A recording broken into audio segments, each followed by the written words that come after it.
Hello, everyone. Welcome back. Today's guest is Jamie Smith. Jamie is the owner of Melbourne Strength Culture, a strength and performance gym in Australia, in Melbourne, obviously. Today's episode got me really pumped. I really enjoyed talking to Jamie. I honestly had an absolute blast. He is a legend of a man. He's a brilliant coach. He's a business owner.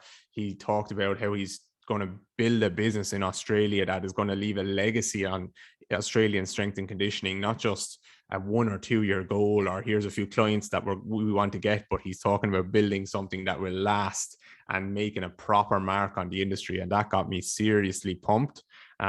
So he kind of dived into that for me.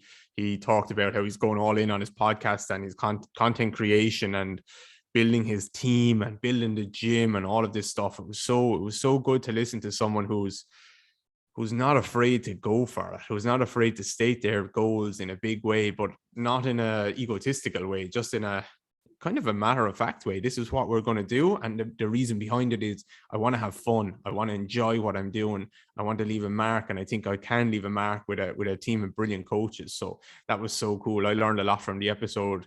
Just even that energy of talking to someone like that really got me pumped up. And I hope you really like it. I honestly think you will really like it. He also invited us all over to Melbourne, so the whole world is going to go to Melbourne.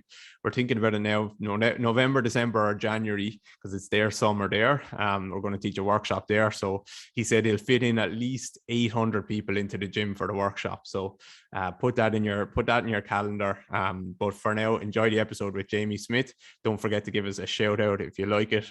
We both would appreciate it. As you'll hear with the content stuff, we try and work on that. So don't be afraid to give us a shout out. Make sure you click follow on Spotify and whatever the hell it is on Apple Podcasts. And here's Jamie Smith. Hey, Jamie Smith. Easy. Welcome. How are you? Very well, thank you. Thank you for having me on.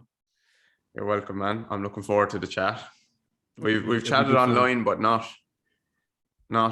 face to face. Yeah, well, through the camera. Yeah, we've definitely had a few some good DMs though. Definitely. Yes, sir. My first question is when this is related to a story you put up before. When are you going to get on the Australia's rich list? Oh no, fucking man! Holy shit! So every year that comes up. I don't know these algorithms, these social media algorithms. They know what interests me, and I do enjoy like finance and stuff. Like I enjoy it. It's probably why I enjoy business. I'm not afraid to say it. I like the process of earning money and making money and all that sort of stuff, and spending and investing. And so these algorithms, man, they spit these top lists out, and the Australian top, I think it was top 100 or top 50 millennials. I think everybody was under the age of 35. Yeah. Of who was making the most money, and all the typical ones at the top, like tech. There was some crypto guys in there, which was interesting this year. And these guys have got billions, like 15 billion, 16 billion. And then it filters down and we get to like number 30, and it's Kayla Itsteins. I don't even know how to say her name.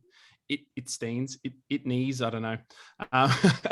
And she's made, I think it was $300 million or something.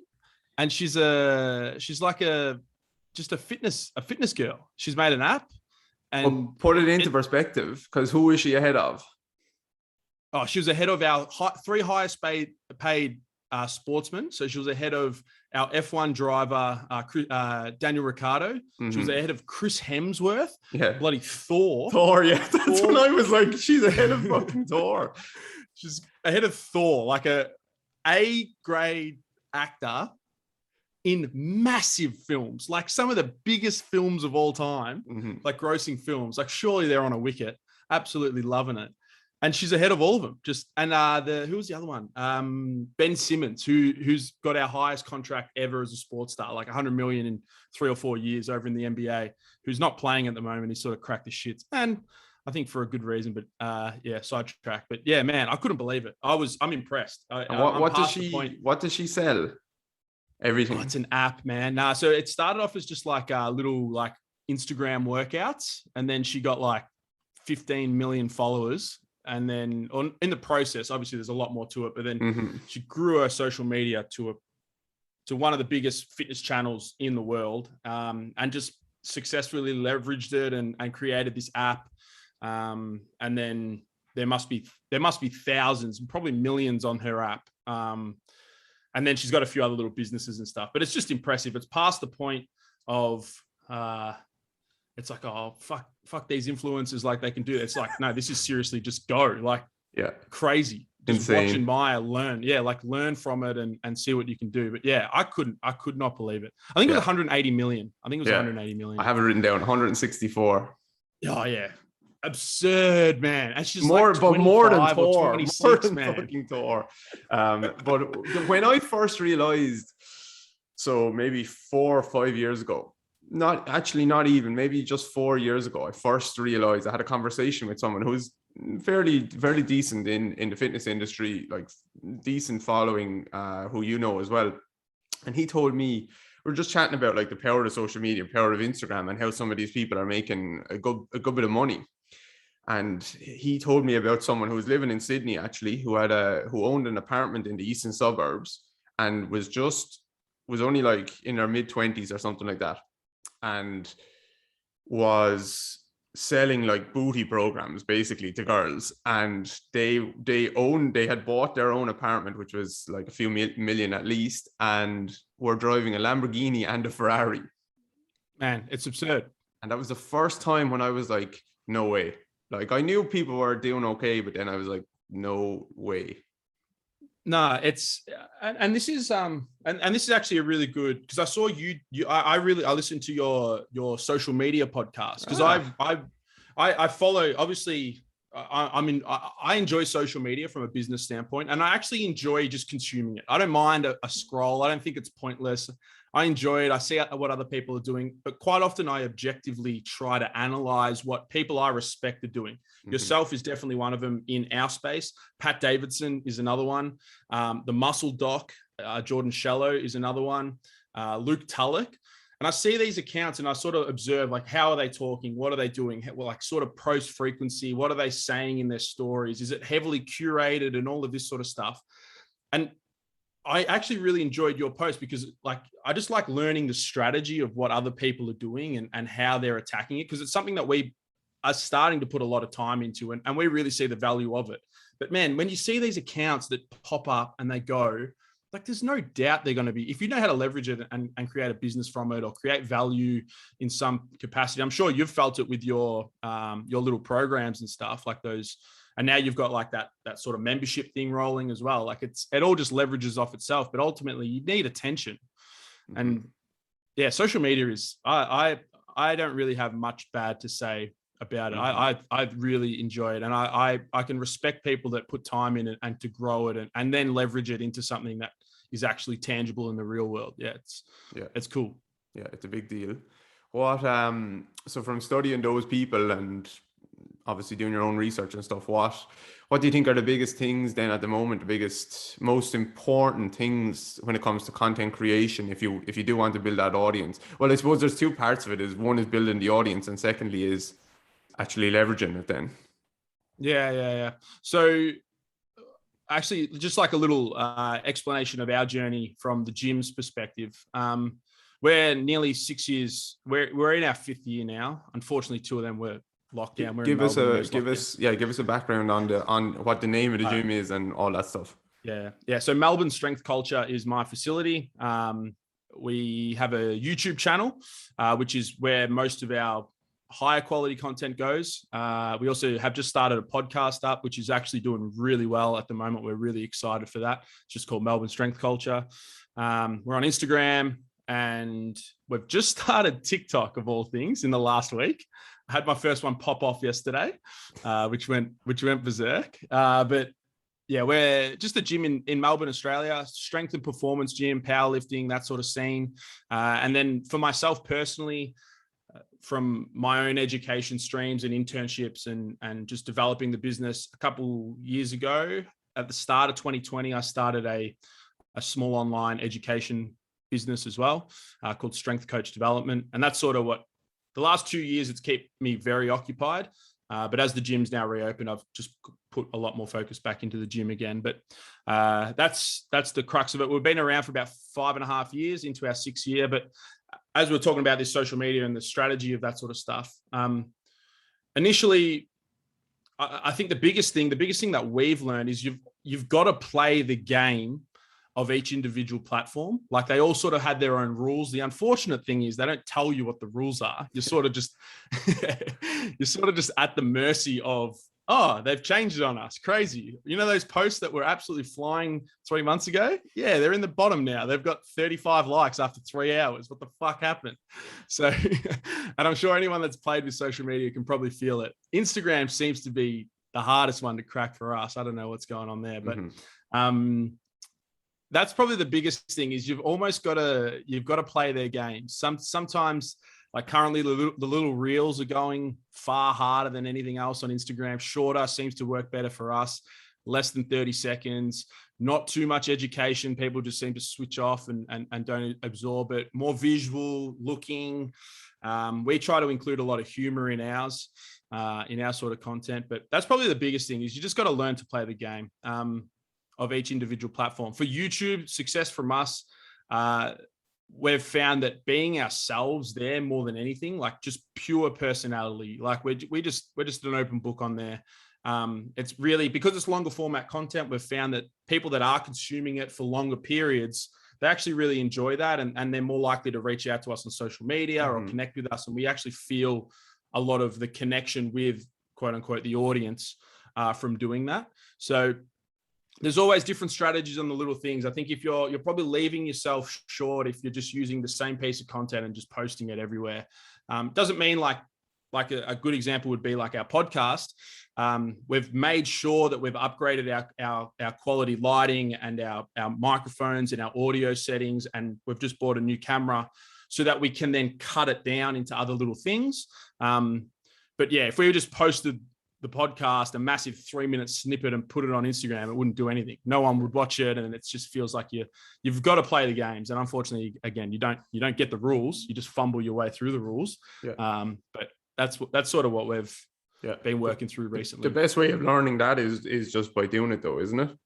100%, without a doubt. There's no, unfortunately, I'm sure there are probably short courses on it, but yeah, I enjoy just playing around, working it out, having a bit of fun.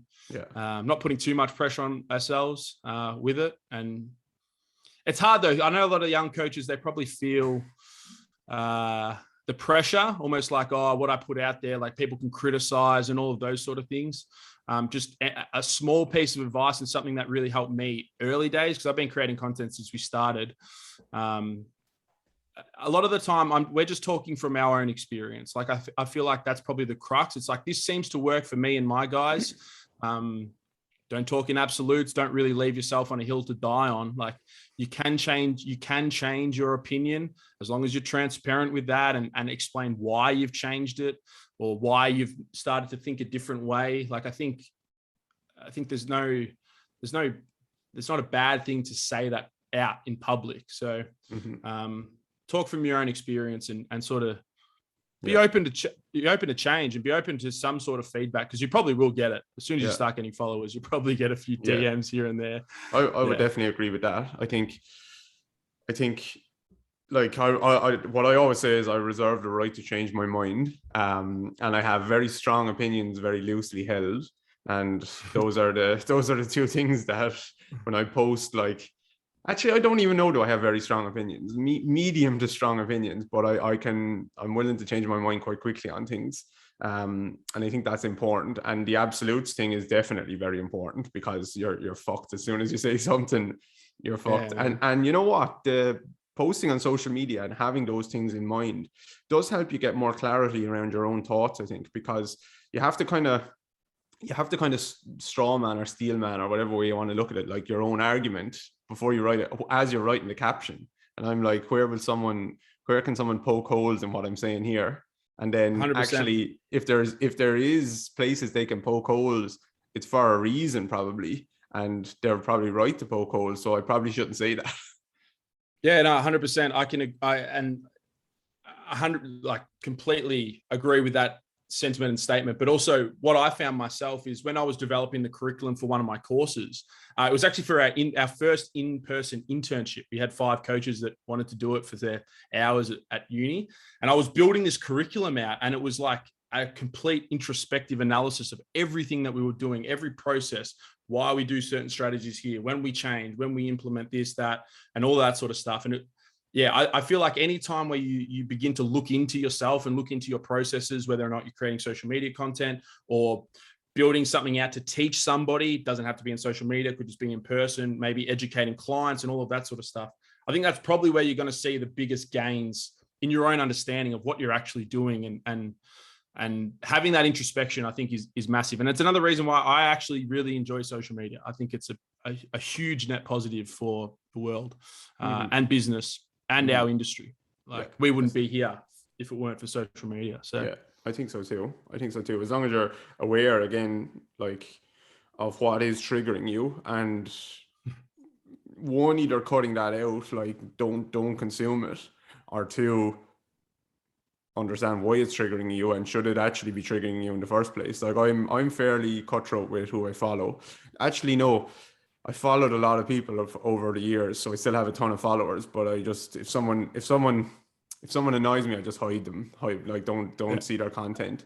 And also, if someone comments on something that on one of my stuff, like I'm well able to engage in a like discourse or something. I think that's important. But like if it just annoys me, and I think if I put down my phone and 5 or 10 minutes later it's still nagging at me, I'm just like, I might block these fuckers. Because it's just, I know that 5, 10 or 10 minutes will turn into like 2 hours where it's just in the back of my mind, this stupid comment that someone made where they have no understanding, no expertise, no anything. So yeah, that's what I would say. Hide people, block them, unfollow them, but also be aware of why you're getting triggered, and maybe you shouldn't be getting triggered by that stuff. Yeah, I feel like anytime there's and this is just life, something that I've learned. My girlfriend actually probably taught me this, but anytime there's a irrational sort of emotional response to something, like it's just like a big, hey, it's probably a moment to think, hey, why is that happening? What's the mirror trying to tell me here? Like, why is this set of words really sent me in a spiral or something like that? Yeah. Yeah. What's the goal then with the podcast at the moment? So so the podcast, are you using that to drive? Well, you probably don't know, just like me, you're probably trying to figure it out, but are you using that to drive people to the gym? Are you using that to maybe think about sponsorship in the future, or what? Yeah, a little bit of everything. Obviously, all content ultimately is we're trying to get more eyes on us so that hopefully the right people come into our network and then purchase something from us, whether it's a seminar, an in-house seminar, something online, or undertake coaching with us. We've actually just moved facilities, and we did that in the middle of where are we now? 2022, 2021. We moved into a new facility, which has really opened up a lot of doors for us. But a lot of people were questioning, like, oh, you've moved into like it's not that much bigger than where we were. It's a little bit bigger, and it's decently bigger. It's big enough for what we want.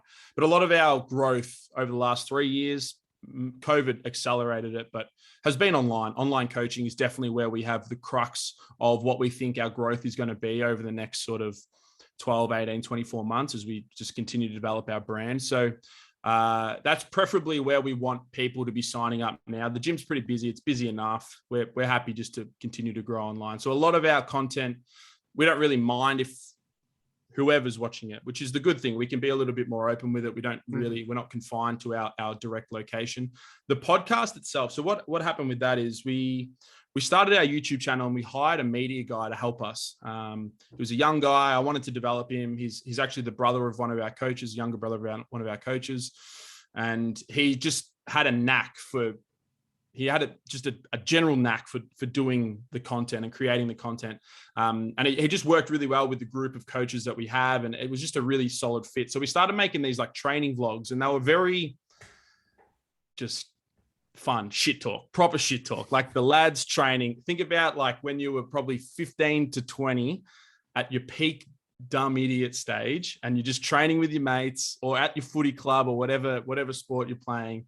It's literally that, just on film with the 4 of us. And they actually got heaps of traction early and heaps of like comments and responses. And people were just loving that we'd sort of let our guard down a little bit. We weren't trying to be this, like, I say it like the hyper intelligent. We weren't trying to label everything for like, oh, it's this and this we're doing. It was just like, hey, I enjoy this, I'm doing it, or whatever it was. We just sort of we're more of ourselves, and it landed really well. And we would keep doing these vlog, and then we felt it was getting a little stale. So we're like, oh, what other longer format content can we incorporate that? And that's where the podcast sort of started. We had a podcast a couple of years back. We actually did 90 episodes or 87 episodes, and it was very coach driven.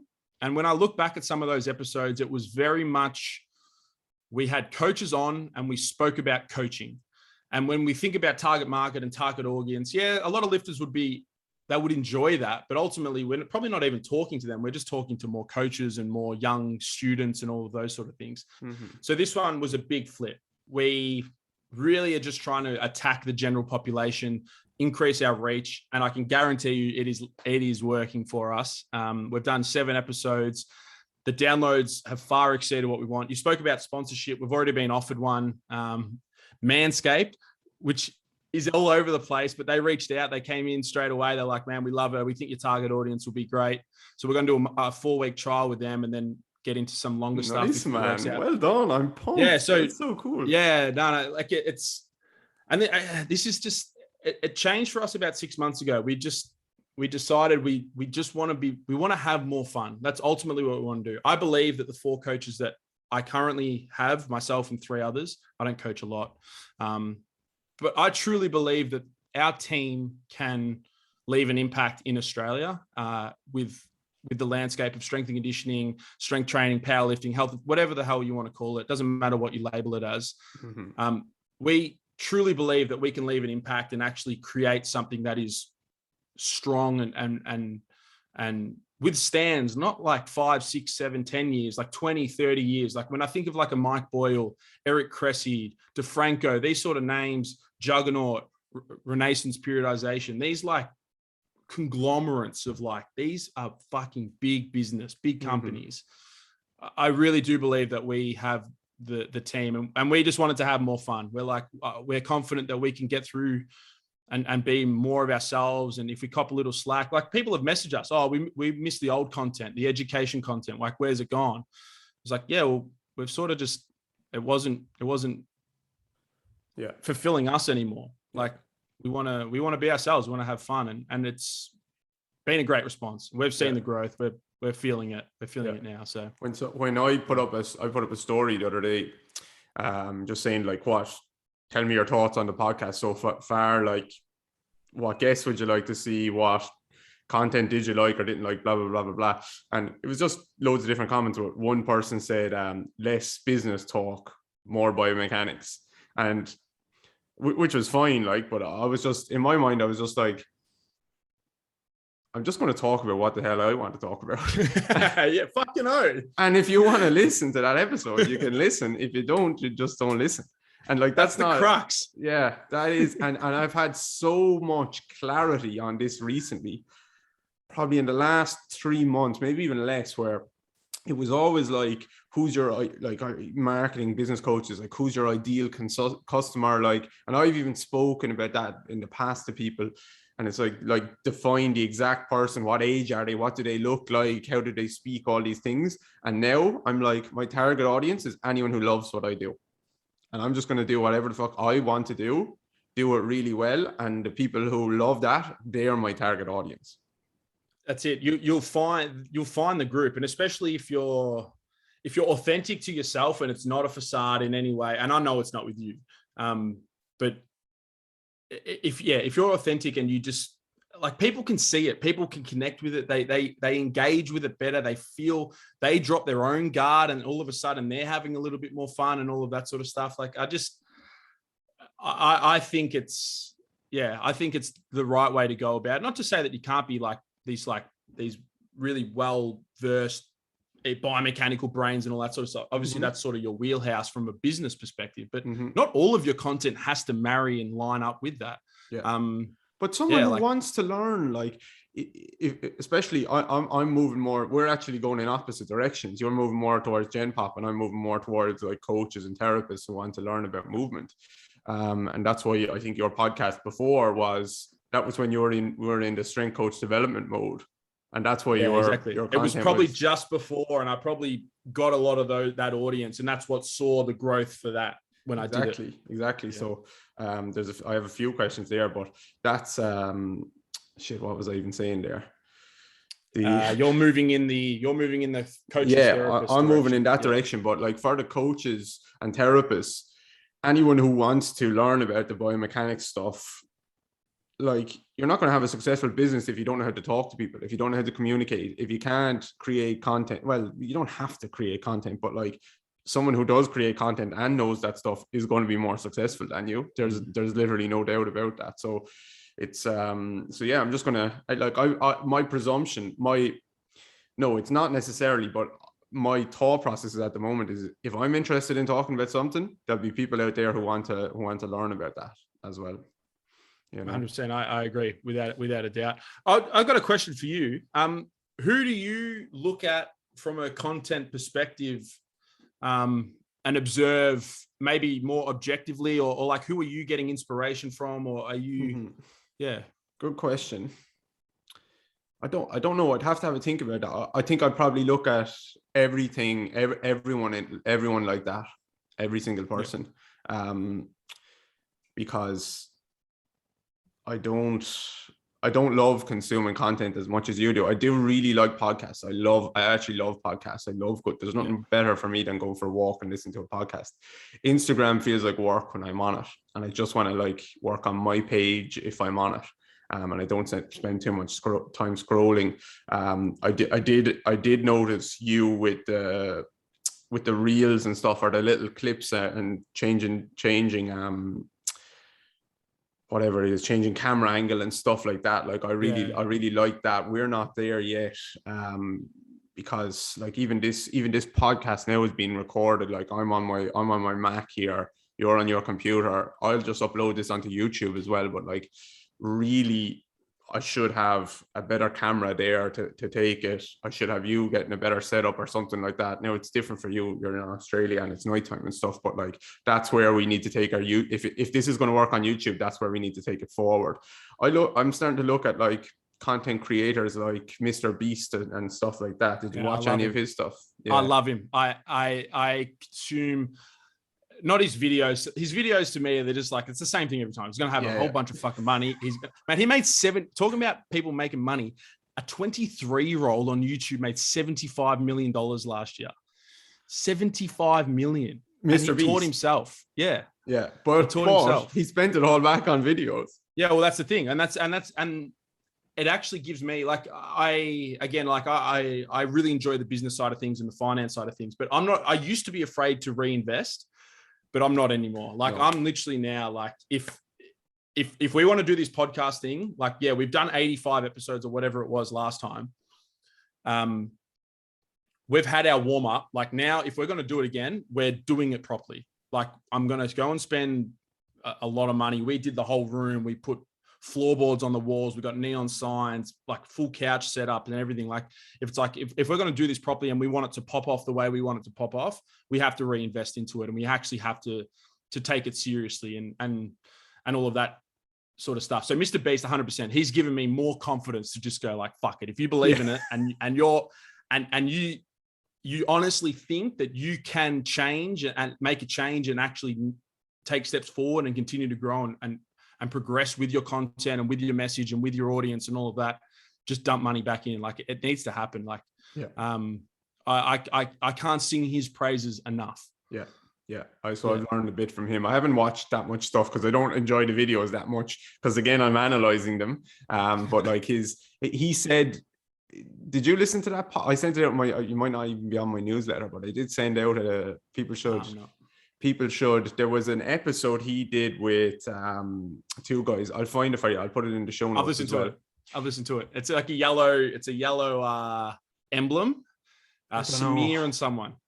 Maybe, yeah. Where he was like, they kept asking him what's your goal, blah blah blah, or all this stuff, and he was like, make the best content possible every time. And I was like, fucking, that got me so pumped. So the young media guy we've got, his name's Donnie. He's a weapon. Buzz Creative on Instagram, Bouz Creative. I feel like he's breathed life into me in the last probably 12 months because he just wants to learn and everything.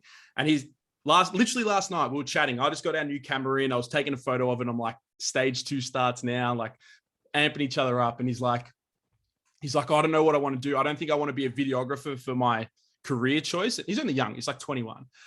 And I'm like, oh, what do you want to do? And he's like, I think I want to try to get to a point where I have other people working under me and I've got a little bit of a business rolling.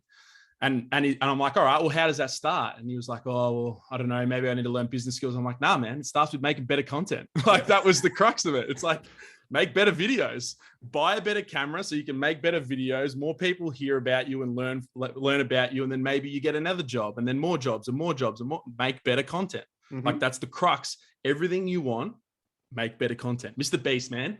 Unbelievable. Yeah. And then teach people your guy, his next job then is teach people how to make better content. To make better content. Like, that's the crux of it. If your views aren't where you want them to be, it's because your content sucks. Like that's the crux of it. It doesn't matter how big your audience is or anything like that. If you've got 50 people following you and you get 2 likes, the way you're going to get to 3 likes is to make better content. The way you're going to get to 50 likes is to make better content. The way you're going to get to 100 likes, make better content. Mm-hmm. And obviously it's simple to say that, but there's so many ways in which you need to begin to analyze and look, that introspective discussion that we had at the start. Like, yeah, this is why I really enjoy, and this is actually my job now. Like my coaching load has, since COVID, I sort of use that as an opportunity to step away from it a little bit more. But as I said, like I believe that our business and our team can make the impact that we know we want to make. And I couldn't do it coaching 30 hours a week online and all that sort of stuff. So I've really stepped back from that. Yeah. So we can develop these other things, move the gym, make a better gym, start to develop a little bit more revenue streams for the business. I did the online education, which really supported our move. And now a lot of my focus is just trying to build our audience, build our growth, and see that next stuff. So I really enjoy. That's why, as you can tell, I'm fired up at 8:30 p.m. over here. What do you think you'll go back to the coaches development side of things? Oh yeah. So this is actually a bit of an identity shift for myself. So I was a personal trainer and a strength coach, I'd say, for 9 years. I wouldn't call myself that anymore. I'd probably just call myself a gym owner, business owner now, more so. Mm-hmm. But for 9 years, like that's all I did. I interned, I studied, I did an undergrad, I did internships, I did continued education. I did everything to sharpen my skill set as a coach. I flew overseas and I interned over in America for 6 months. Like I put a lot of effort into becoming a coach. I built my gym and our initial growth pretty much as we're good coaches. We can offer something different that Australia is maybe a little bit lacking because we weren't really progressive like some of the other countries that, or at least I view, like America particularly, with some of the ways in which they build gyms and stuff like that and systems, coaching systems. So I found a lot of success from there. And then about 7 or 8 years, this is probably 2 to 3 years ago, I started hating it. I was just like, Mondays and Tuesdays, which were my big coaching load days, I was like sad, literally sad through it. I would say like seasonally depressed. Like I was not happy doing that job anymore. And it was a bit of a shift for me to then be like, all right, well, where can I pivot? The business was growing, thankfully, and I had other coaches to develop, so I could sort of build them up and put a little bit of focus on them. But I'm like, I can't continue to move in this direction. It's not what I don't enjoy it as much as it's not fulfilling anymore. And then I thought, oh, this internship's rolling. And then COVID hit, bam, gym shut, proper shut for 18 months. Fucking Melbourne sucked. Wow. And then I was like, I think I can make this internship into the online education. And that's where I thought, this is it. This is my pivot. I'm going to be able to do that. And I don't know if I burnt myself out in 18 months. I went hard over the lockdowns. I had 3 big group programs go. I had 4 smaller ones, 2 business ones, and 2 like entry-level movement biomechanics ones.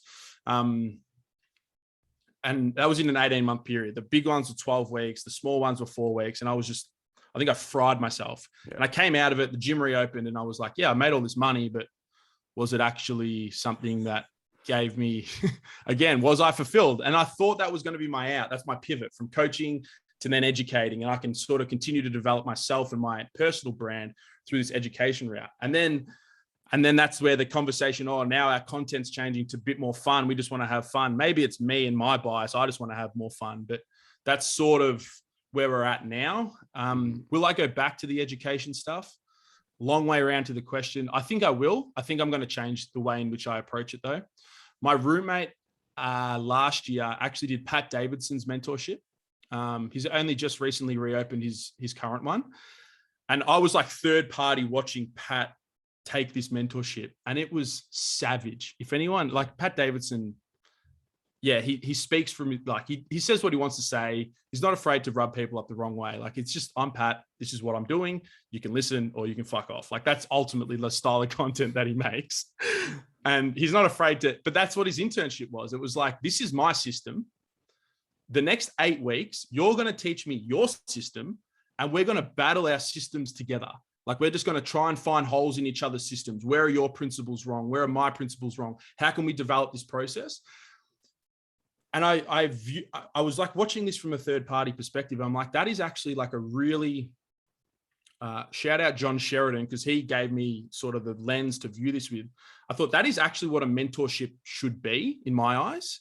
It's not, hey, here's my system and this is why.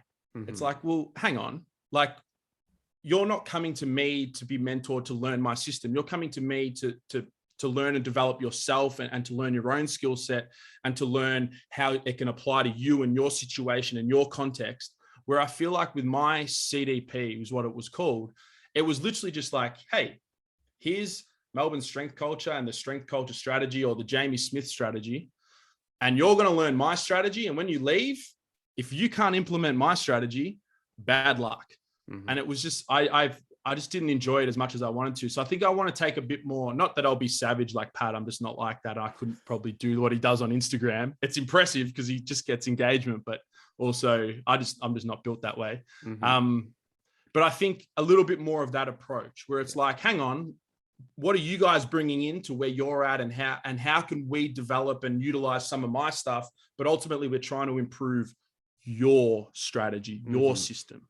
Mm-hmm. So I think that's sort of the direction that I'm probably going to take with it. Yeah. That's hard though. So, yeah. That's much harder than the that's what I've been battling with for the last 12 months. 2 years probably, people have been asking me about like mentorship, teaching a course. Oh, you'd be getting it nonstop. Nonstop. And I've seen people who have bought my programs and stuff and actually start to teach that stuff in their own mentorships. Now, not I don't mean this in any bad way or anything like that. Like, there is, and a lot of it isn't my stuff in the first place, but they came from, actually, here's a better example. I've seen people who have been mentored by, I've mentored them one-to-one, and they were like, I've no clients, I don't understand anything or any of this stuff. And then we teach them over 3 months, and then I've seen them start their own mentorship before I've done it. But the thing is, a mentorship is like, I need a mentor to be able to give me a kick up the ass when I need it. I need them to point me in the right direction. I need them to know who I am if I walk down the street. And if they can't do those things, I wouldn't call them a mentor. Now, when I look back at mentorships that I've done, I wouldn't call them mentorships, because I wouldn't call the person who's given the mentorship a mentor to me at all. I will call them a course. And so I think a course is easier to scale, but then a mentorship is different, right? No, 100%. And that's probably what I felt. The way I would describe how I left because they were all on Zoom because we were in lockdown. And I had, like, I feel like I did really well. My first one, I had 44 students come in. My second one, I had 39 come in. Like, I feel like I did really well in that space. And we were running seminars and all that sort of stuff. But I left those Zoom sessions and I felt like a university lecturer. And everything that I've ever done to build my gym, and my initial sort of direction when we first started the gym was, I want to create something that isn't in Australia. I want to create this hub that students can come to, that It doesn't matter if you're a beginner or an advanced lifter, you can get a good, sound, structured program, coaching, there's community, there's all of this sort of stuff. But when I created this online thing, and it might have just been because it was COVID and my emotional state probably wasn't in the most creative place, but I just entered, it was almost just like an equation. It was just like, I rock up, I talk on my slides, and then I finish. And exactly what you've just described there as a class, that's what it was. And I don't think, for me personally, I don't think that's a good fit for me, but I can definitely see how someone with you and your following, you couldn't probably do it the other strategy. You'd have to be a little bit more like, yeah, or maybe not. I don't know. You might be able to find I don't know. That's what I've been. That's basically that's why I haven't done it yet.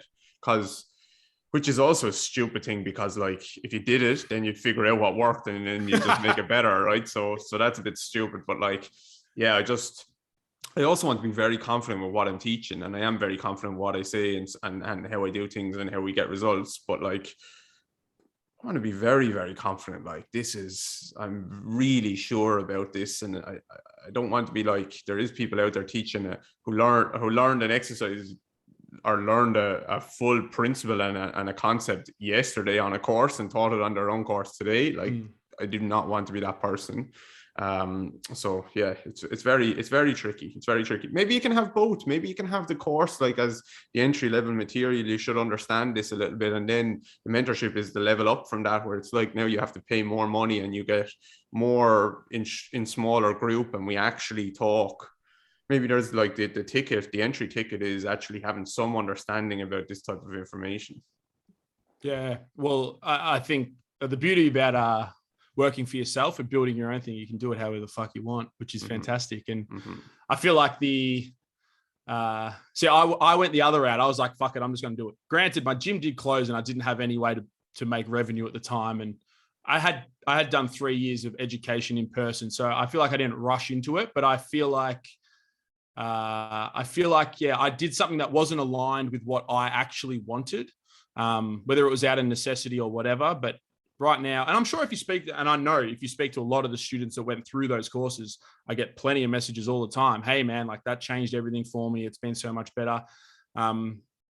So I don't feel bad for it at all. It's just sort of something that I've reflected on, and I'm like, maybe I think I need to change that strategy so that I feel like people get more out of it or whatever. So that's my experience with it. I feel like you'll succeed with however you go.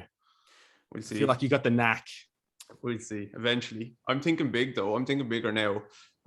Like you were saying earlier, like you want to be like, I could see you guys being kind of the Joe DeFranco type of gym of Melbourne. Now, not necessarily like the training doesn't have to be the same, but like people in Ireland have traveled to Dinny. Actually, one of my clients like traveled 10 years ago or something over to train with Joe DeFranco.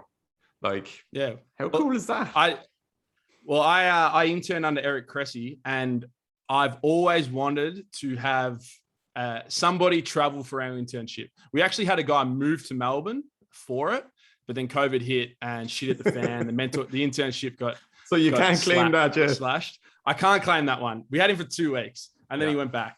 Yeah. So it is a goal for me. Like, and I confidently feel we can do it. Give us another 5-10 years, and I feel like the team we have, I'm that confident in it. I have no doubt that we could really make some waves. And I love you, man. I love how you think big about things. Well, I love how you think about things firstly, and I love how you think big about things. I was just talking to my dad yesterday, and I was like talking about our membership site. I was like, it's not as good as it needs to be, and it's only launched recently, and I was going to make it better and better. But we've like 200 members in there, and then probably another 50 or so people who have signed up for a year. Like, they're not a subscriber, they're signed up for the full year. And I was like, is there any reason why I couldn't have 10,000 members in there? And he was like, Kayla, it stains.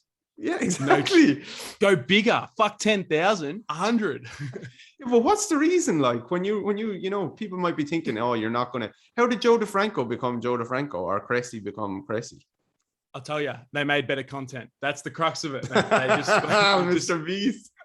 You just make better content. Like, it's literally that. You build better relationships. You have a better service. You 100%, man.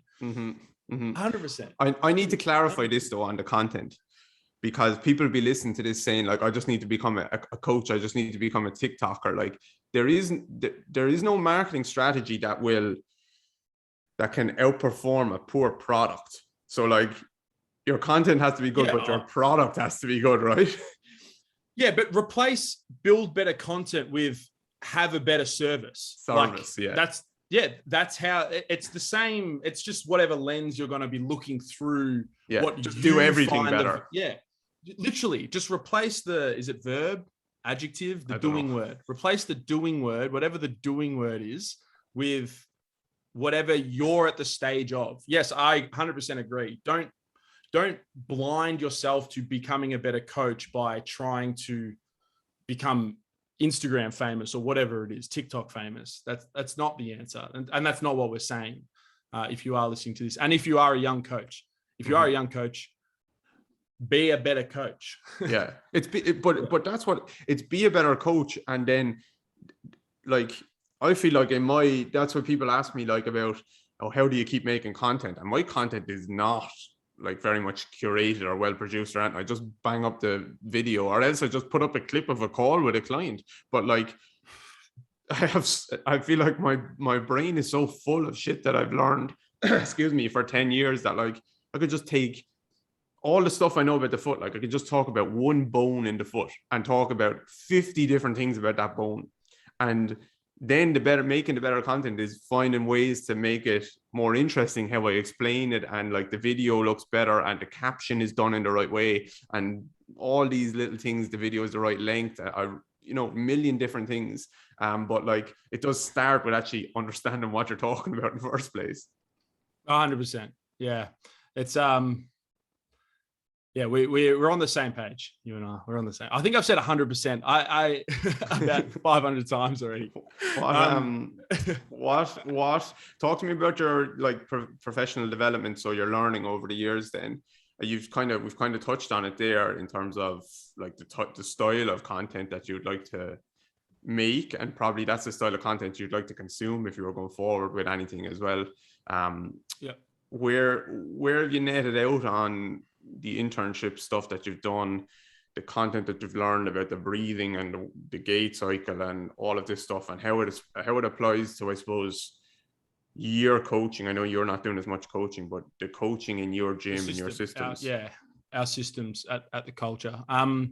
So I started personal training quite young. I was freshly 18 pretty much. And I just did the typical route. I did my certificates. I don't know what you guys have got over there, but I just did my certificates so I could start coaching. I started coaching early on. And then I was like, I think I want to learn some more intricate details. And I went to university, did my undergrad of exercise science. And I learned a whole bunch of things that at the time didn't really matter. Like in the crux of what I was doing, I was really just helping Gen Pop. I think a psychology degree would have been better for me, as most of us probably have experienced at some point in our career development. So I completed this undergrad, and I actually started to do internships through the undergrad as a result of the course curriculum, but I just enjoyed them. So I did a couple sports specific ones. So like strength and conditioning at a private facility. And then I also worked at a semi-professional level and then a professional level for a very small time, just through internships and different positions through their little structures. That was probably for about 2 years. And then I was sort of finished my degree and I was like, how am I going to learn more? What's my step? And I think a lot of people fall in this, and a lot of young coaches, is this idea that you have to work professionally. That's sort of like the only step that you can really take from a strength and conditioning. And at least within our industry in Australia, it wasn't as developed as it is now. These private facilities just weren't really around where you could develop your skill set or start to build your own business and your own brand alongside building a career. So I was sort of stuck. I was like, I look at these American places and I'm like, like Cressy, DeFranco, Boyle, Mike Robertson, and all of those names were the guys that I was consuming at the time. At the time, it was a lot of blog content and a little bit of YouTube, but a lot of blog content. Lots of written word, like a still frame and like explaining a box jump or whatever. And I was like, why is there no one like this in Australia? Christian Woodford was here. I don't know if you know him, but he's pretty vocal and a lot of people do. But he was like, hey man, I went to, he did a college over in America. And I was like, all right, well, what should I do? And he's like, why don't you go private industry? So I landed at Eric Cressy's, and I did a 5-month internship there. And that was sort of where, if I think about like my first chapter of developing my career, the Eric Cressy, it's this small window in what became who I was at the time. And I say I was in an oven of development. It was like 5 days a week on the gym floor, learning from the coaches, internships, in services, like practicing skill sets, working on queuing, and all of these new things. Like Nick Winkelman, I don't know if you know him. I was exposed to him, and like the language. Yeah, he is. He's working with the Ireland rugby team, I think.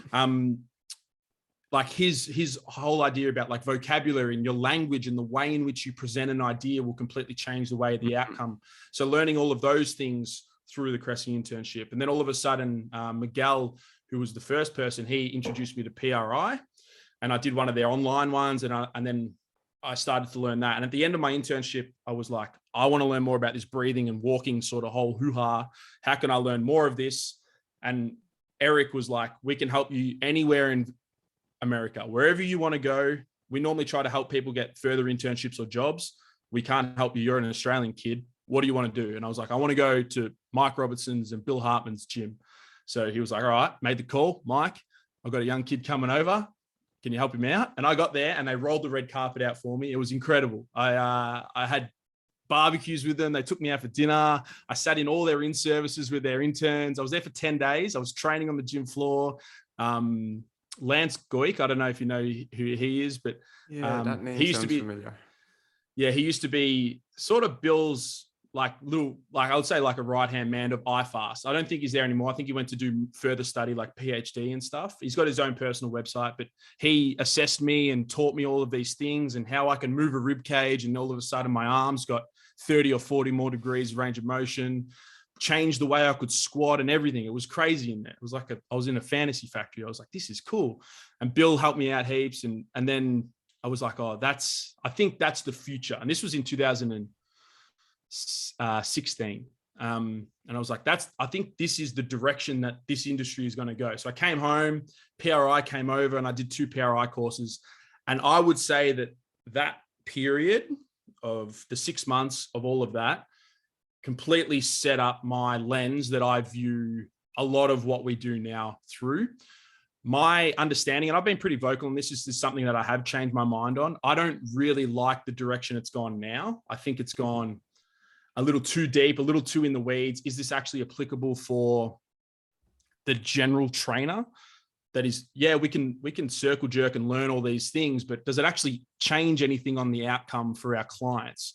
Like, I think we're past that point now with a lot of this expansion compression stuff. And I'm not bashing whoever enjoys that sort of stuff. For me, I feel like the concept, cool in my head, but trying to explain it to a client, most of the time, it's just like, I don't know. Our clientele is just like, they don't care. They just want to get stronger. So a lot of my evolution in the last couple of years has been, all right, well, how can we still use this lens that I've learned, the PRI, the breathing, this relative motion, all of this sort of stuff? How can I use that and try to adapt that into has utility for our clients, which are really just guys that want to train hard, want to train heavy, want to grow, want to be stronger and all that sort of stuff. So that's sort of the evolution of our systems. But without a doubt, that crux, PRI, Robertson, Hartman, Cressy, that little period of my time definitely gave me the biggest lens. Yeah. There's a few things there. One is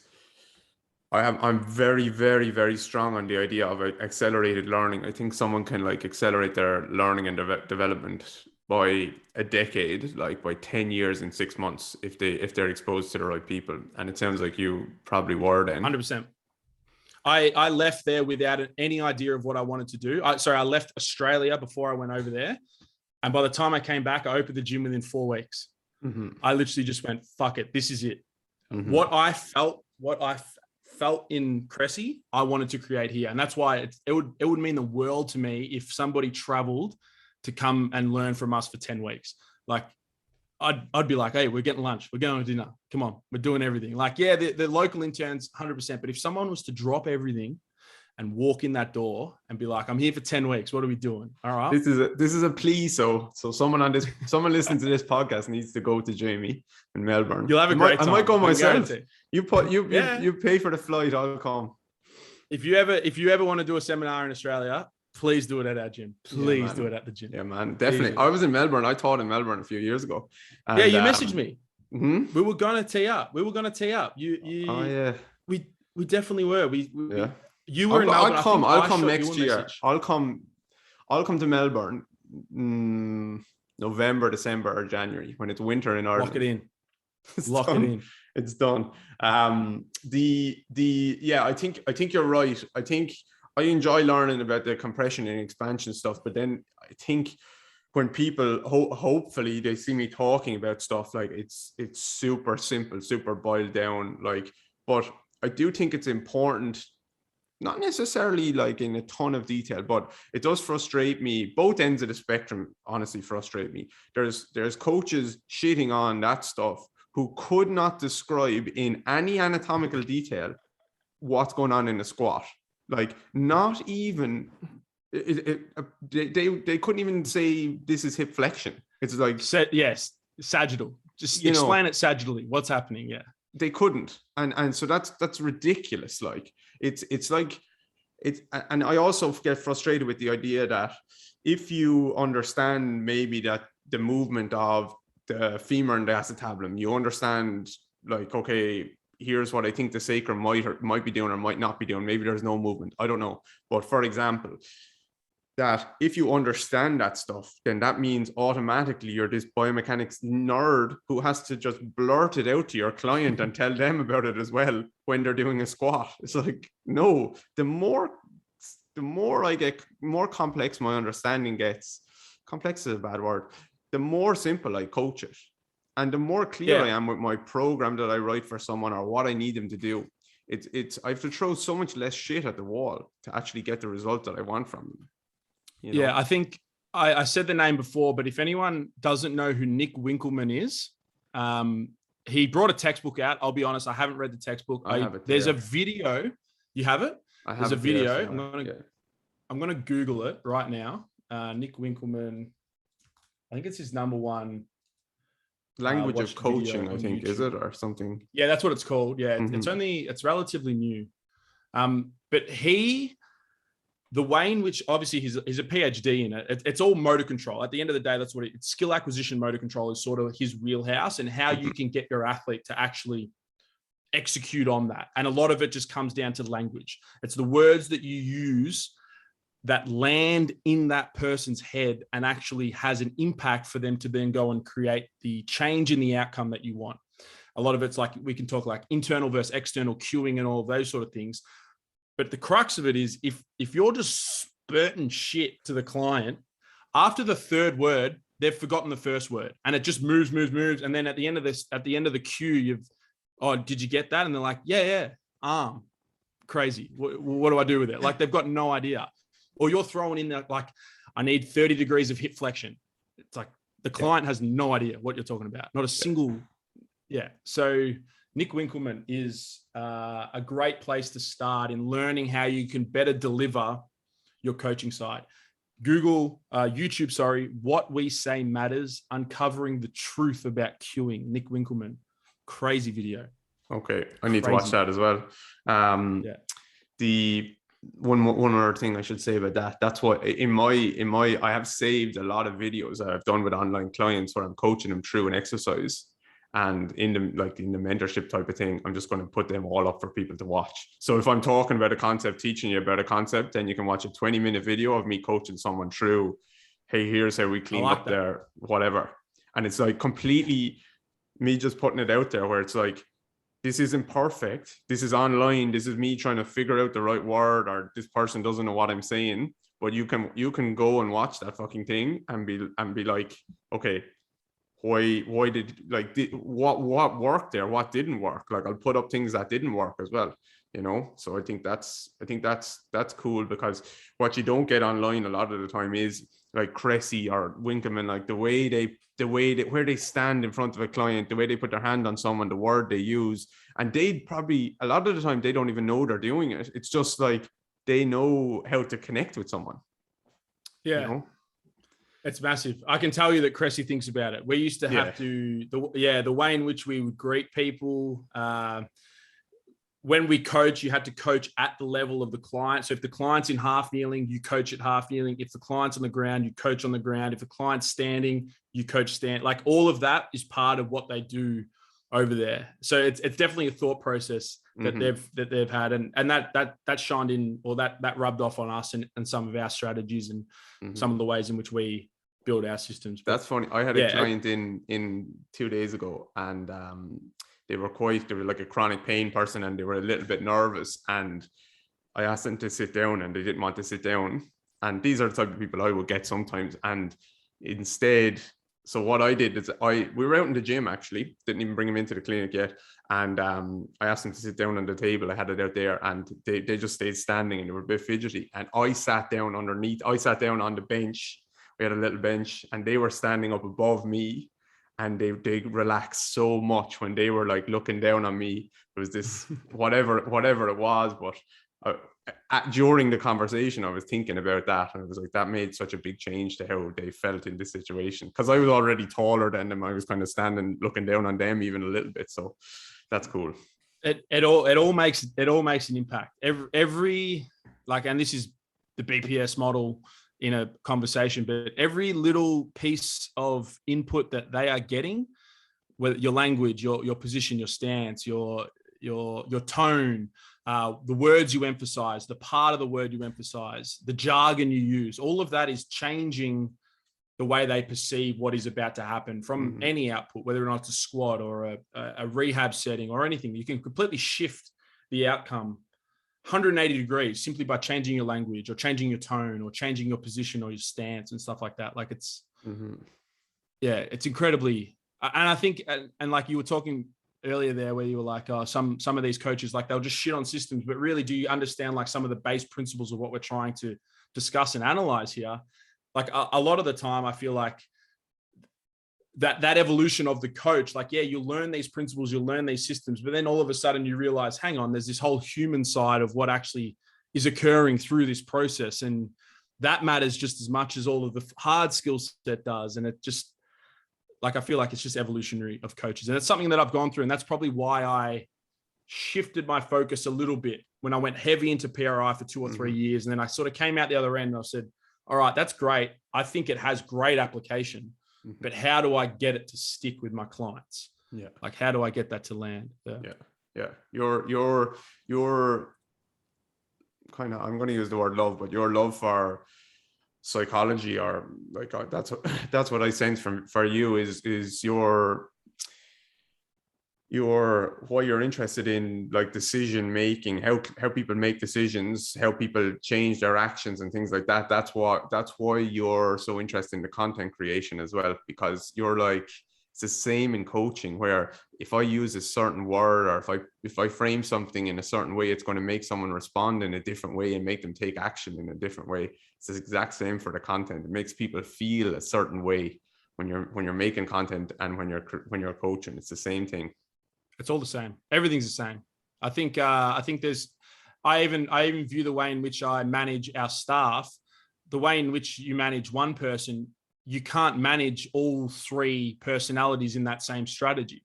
Some I can light a fire under and be like, hey, fuck you, let's go. What are we doing? Where's the next step? What, like, blah, blah, blah. But other ones, it's a little bit more, hey, like, where do you think we should go next? How do you feel like the next 3 months is going to look? What should we do? Like, it's the same process. It's just, I just feel like the deeper you get into these sort of things, there's so many parallels across so many separate industries or skill sets or anything, that it's, and that's why and again, this is another little smaller identity shift that I've had, but I used to be such a biomechanical sort of brain. Everything I thought, I was under the impression you could change any pain with anything. I could fix anything with a breathing pattern, and I could do anything. If you can't squat to depth, I can change it. But it doesn't matter about your injury history or any of this sort of stuff. And then it was actually Barbell Medicine. They started bringing out a lot of their content 3 or 4 years ago, and they just started attacking this biomechanical model. And I was like, holy shit, there's this whole other world.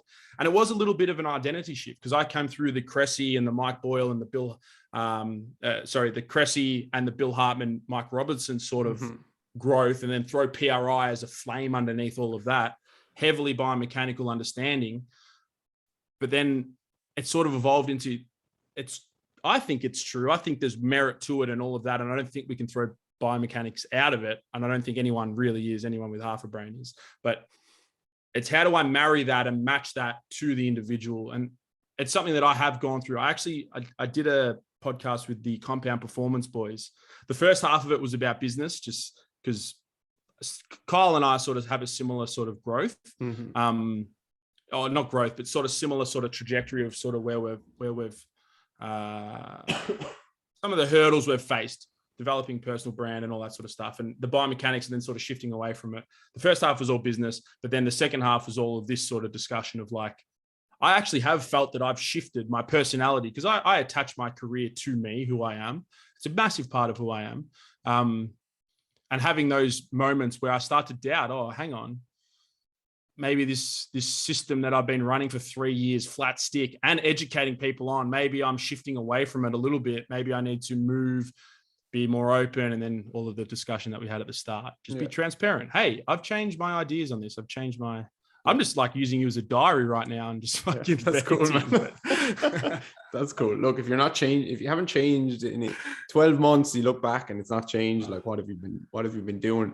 I actually just, with the content stuff, I was trying to like recycle content over Christmas, and I was looking back through my old content, and I was like, I can't use that caption. I can't say that. So, but look, that's where I was. Okay, I have 2 questions for you, 2 quick questions. One, does that mean do I need to hire a content person? It's made, I would say you're in a position where you would feel a benefit from it. Yeah. I reckon you would, even though you're full-time. So good at, not full-time. Nah, my guy does 16 hours a week. And he does a couple of YouTube videos. He curates a lot of our Instagram stuff, just schedules things and posts it, and all of that sort of stuff. And obviously helps us with like, oh, I don't think that's the right direction. I think we need to just slightly move that way. It's a very collaborative process between the two of us, and we're sort of working it out together. As you said earlier, we don't really have the answers. We're just playing around. What sticks? Let's do more of that. Shape our language in this way. Be more of ourselves. All of those sort of strategies. But I think I think it would be beneficial. There'd be so many small little things. Upgrading your camera when you're filming a client or something like that. Like I feel like it could probably help. Okay. But you also crush it with just your strategy, which is, as you said, I just film things, take a snippet out of a client session or whatever.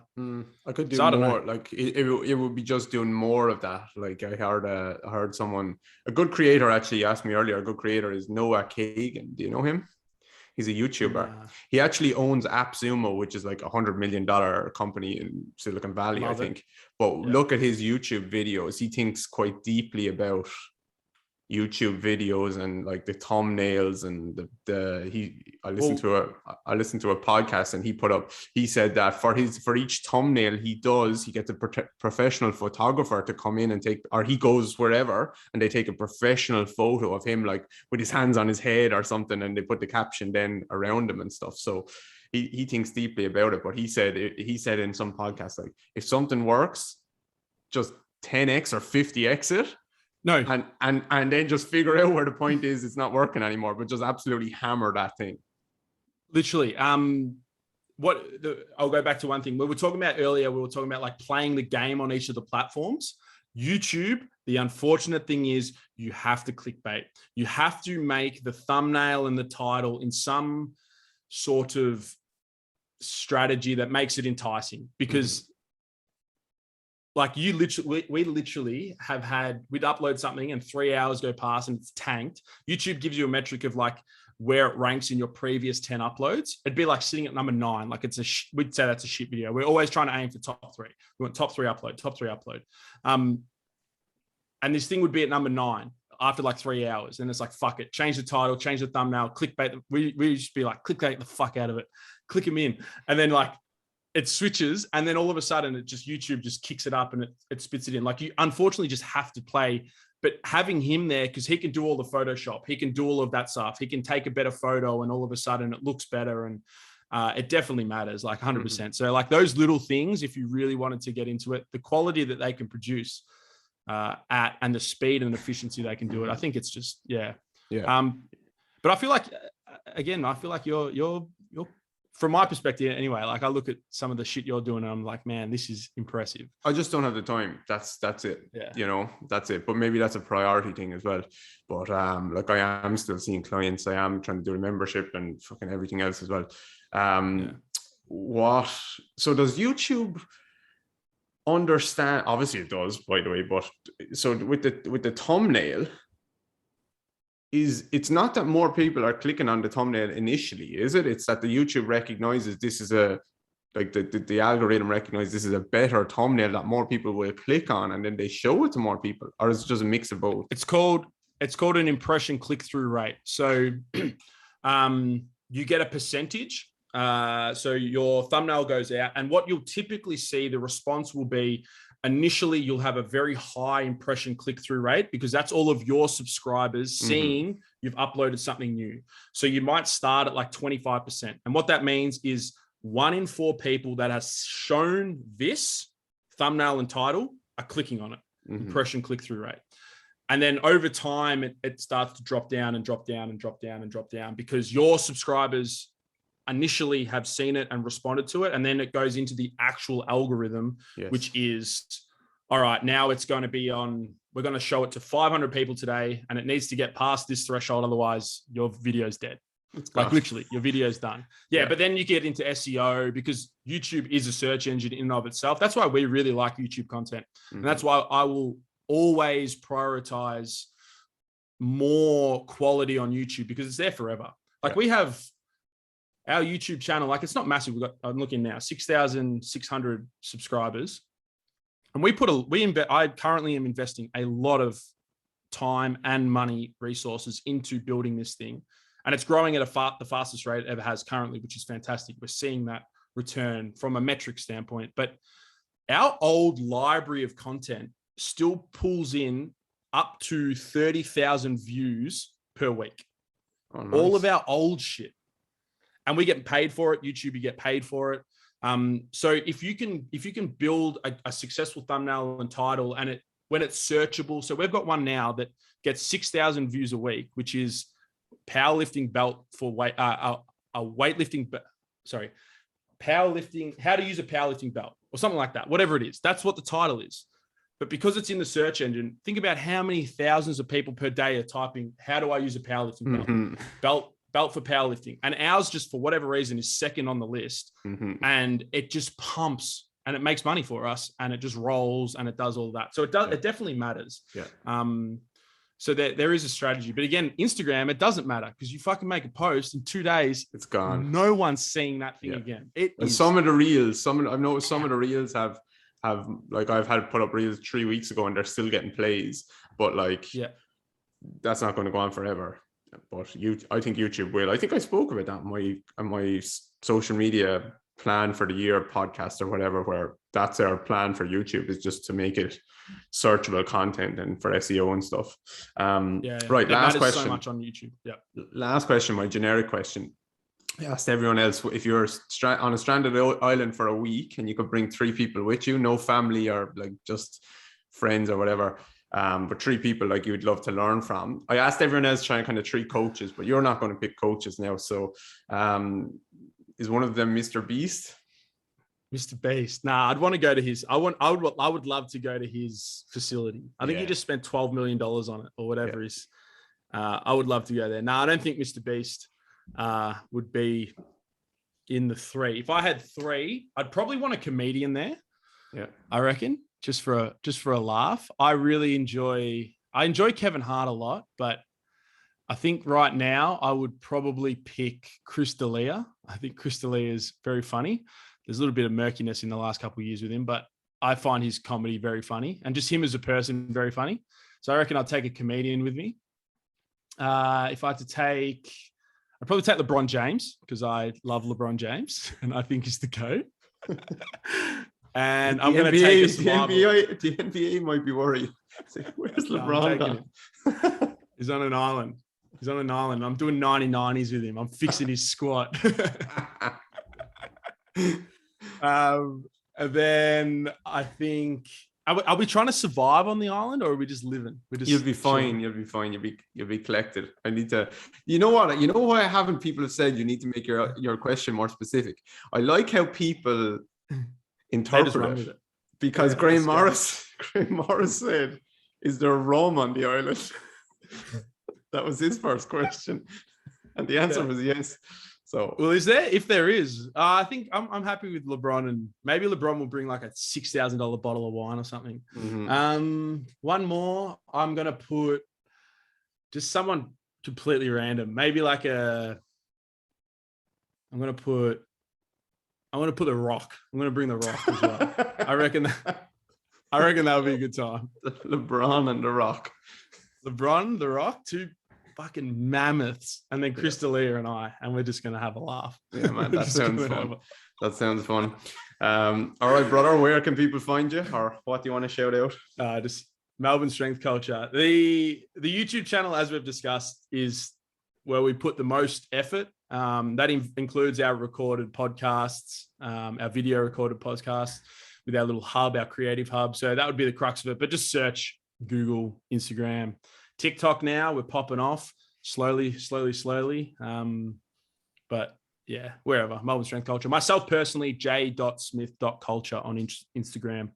Cool. That's me. And if there's some intern from Ireland or anywhere bar Australia wants to come, Anywhere. And then I'll roll the red carpet out. Yeah, man. And then I'll see you in December for the seminar.